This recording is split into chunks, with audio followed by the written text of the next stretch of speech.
The Minot State University football program continues to distinguish itself as one of the top football programs in the country, and the 1994 season was another big step in that direction. Despite the loss of All-America linebacker Rob DeAndrea, the Beaver defense again earned national attention by being ranked #1 in the nation for a second straight year. And although the offense was built around sophomore quarterback Scott Mayer and 3 freshman running backs, the Beavers claimed a 4th straight conference title, which was followed by a 4th straight appearance in the NAIA Division II football playoffs. Meanwhile, the Beavers were ranked in the top 25 all season long, never dropping below the number 16 position and ranking as high as 4th. The tradition of excellence was taken to a new level for Minot State University in 1994.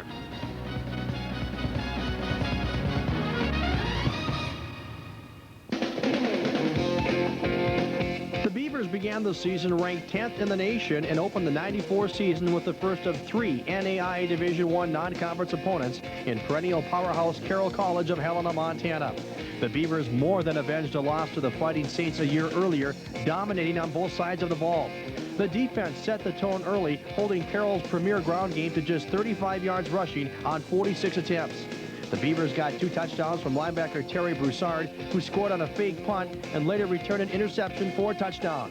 On offense, the Beavers piled up 422 total yards, with 279 yards coming on the ground, including 86 yards from freshman running back Scott Diebert, who also rushed for 2 touchdowns. Just 1 game into the season, the Beavers had already begun to open some eyes, coming up 41-10 winners.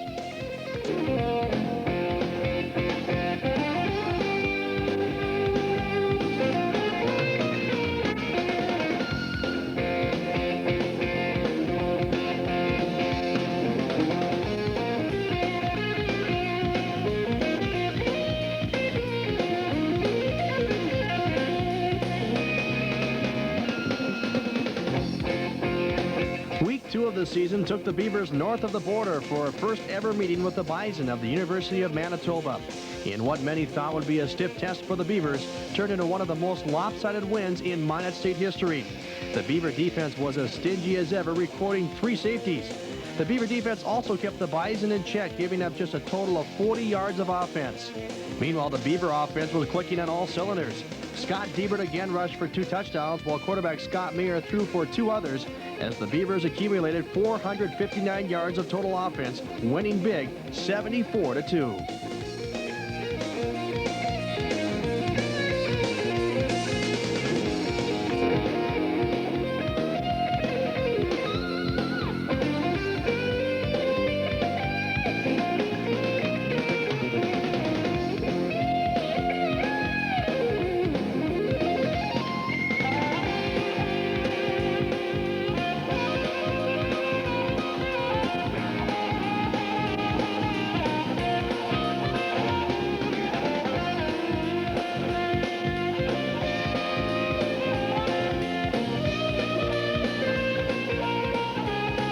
Week 3 of the season had the Beavers on the road again to Lamar's, Iowa for a meeting with NAIA Division I TKO Westmar.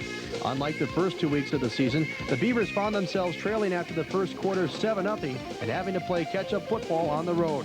But it didn't take long before the Beaver defense controlled the line of scrimmage, giving the offense a chance to score and often. For the 3rd straight week and the 11th straight regular season game dating back to the prior year, the Beavers held an opponent under 100 yards rushing. In fact, Minot State held TKO to negative yards rushing, minus 54 yards rushing on 28 carries. On offense, the Beavers piled up 439 yards, including 2 touchdowns once again from running back Scott Diebert. Quarterback Scott Mayer threw for 235 yards and 4 touchdowns, including 2 to tight end Mike Upton. The Beavers came up 42-7 winners and were feeling good about heading home to wrap up non-conference play against Western Montana, outscoring their first 3 opponents by an average of 52-8.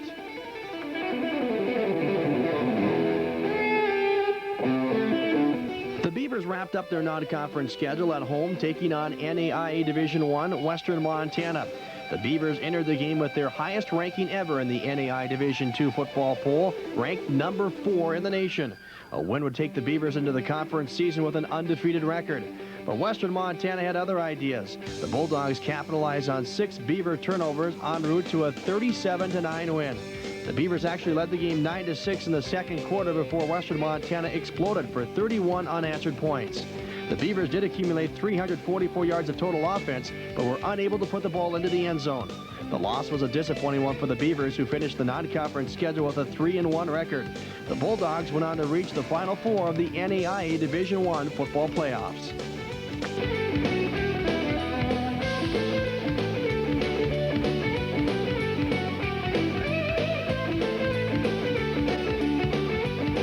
Week 5 of the season had the Beavers on the road at the University of Mary in the conference opener for both teams.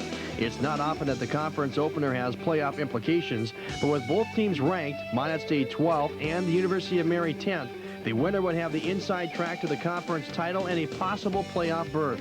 The momentum shifted from one team to another throughout the game. Once again, the Beaver defense would start the scoring, recording a safety.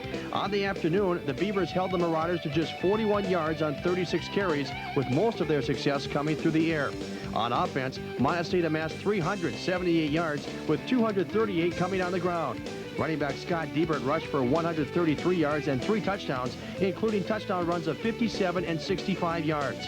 After opening a 24-10 lead after 3 quarters, the Beavers had to hold off a late Marauder rally, coming up 31-24 winners, improving to 1-0 in the conference and 4-1 overall.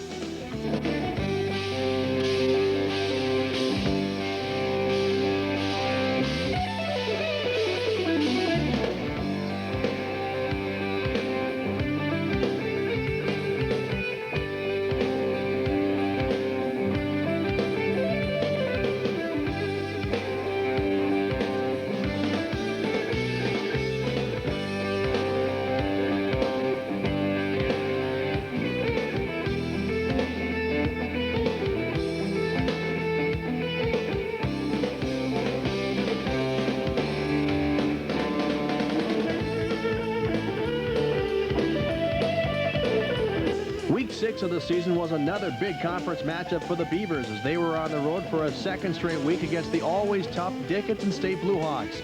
Strong, gusty winds made it tough on the Beaver offense to move the football.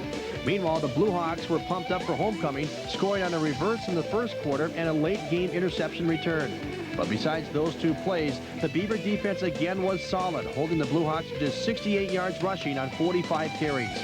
On offense, running back Scott Diebert accounted for the Beavers' lone touchdown, coming on a 57-yard scamper.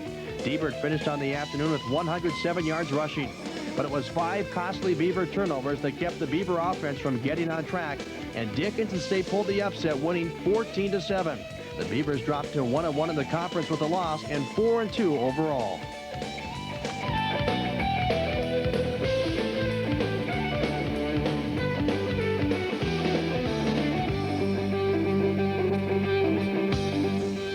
Week 7 of the season saw the Beavers drop to their lowest position in the NAIA Division II football poll to the number 16 position. The Beavers had their backs to the wall and would need 3 solid games if they were going to return to the NAIA Division II football playoffs for a 4th consecutive season. And next up was Jamestown College. And although the team wasn't ranked, their running back was.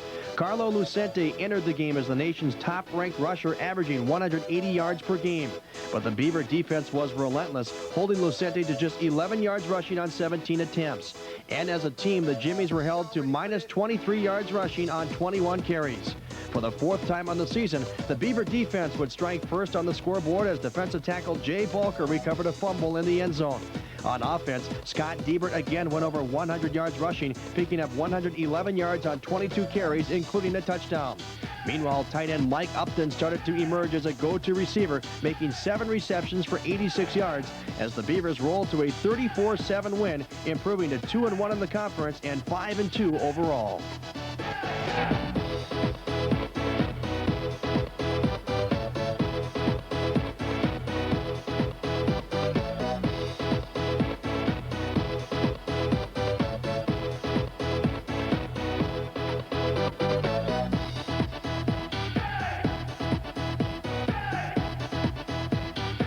Week 8 of the season had Minot State at home for its final regular season game, hosting Mayville State. The Beaver defense again turned in a dominating performance, holding the Comets to just 43 total yards of offense and just 3 first downs. Meanwhile, the Beaver offense started to emerge as one of the most productive running attacks in the country.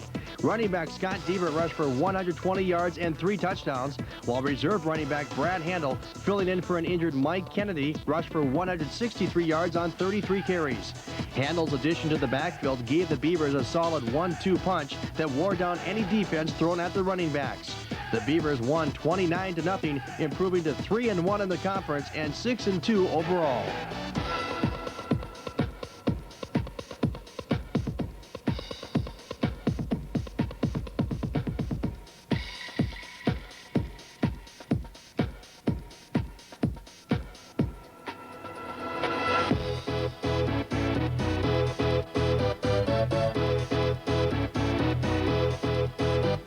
The Beavers traveled to Valley City State for the final week of regular season play. Despite a bus breakdown, the Beavers didn't let that slow the team down as they turned in one of their biggest offensive productive days of the season. The Beavers rushed for 325 yards, getting 4 touchdowns from running back Scott Diebert. Meanwhile, Brad Handel became the first Beaver to rush for over 200 yards in recent history as he turned out 203 yards on 28 carries while catching 2 touchdown passes. Josh Fordyce added an interception return for a touchdown as well. The Beaver defense was its usual self, holding the Vikings to just 29 yards rushing, the 8th time this season the Beavers had held their opponents to under 100 yards rushing. For a 4th straight year, Minot State was conference champions and were heading to the national playoffs, winning 47-7.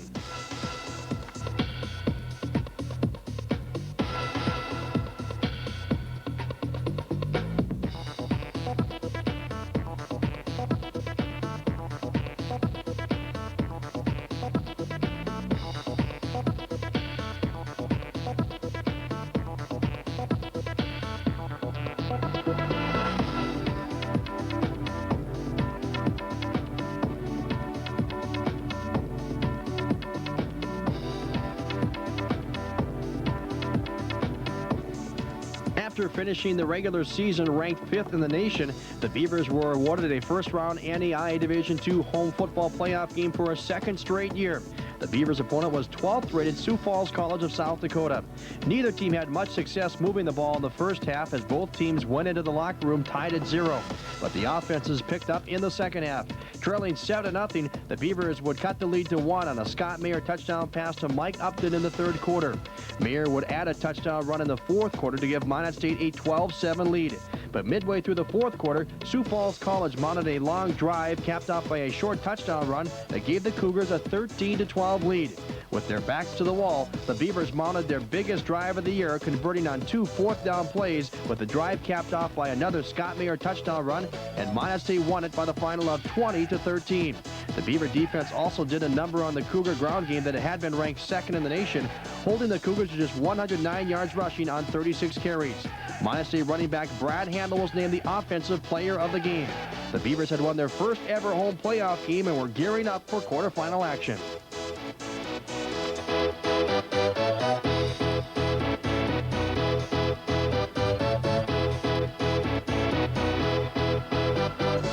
The 5th-ranked Beavers were on the road to Orange City, Iowa for their NAIA Division II quarterfinal football playoff game, where they met up with 4th-ranked Northwestern of Iowa.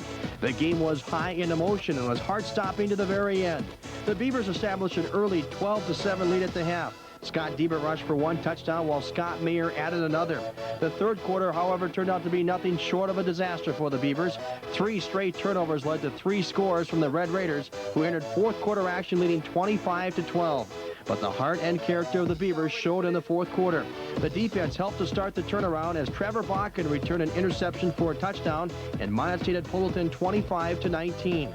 Late in the 4th quarter, the Beavers would strike again as Scott Mayer hooked up with Scott Diebert from 6 yards out, and the point after had the Beavers in front 26-25 with 5 minutes to play. But somehow the Red Raiders put together a late drive, setting up a field goal to take a 28-26 lead. Minot State would make it dramatic driving into field goal range, but the attempt from Corey Stevens was blocked, and the Beavers lost a heartbreaker 28-26. Minot State running back Scott Diebert was chosen the game's outstanding offensive player as he rushed for 162 yards. What was even tougher about the loss was the fact that the Beaver defense, for the 3rd time on the season, held an opponent to negative yards rushing as the Red Raiders rushed for -20 yards on 24 attempts. The Beaver season had come to an end with an 8-3 record.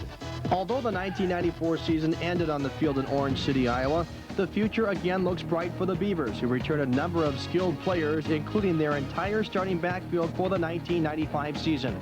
It would be no surprise to anyone that the drive in '95 will culminate in a 5th straight national playoff appearance.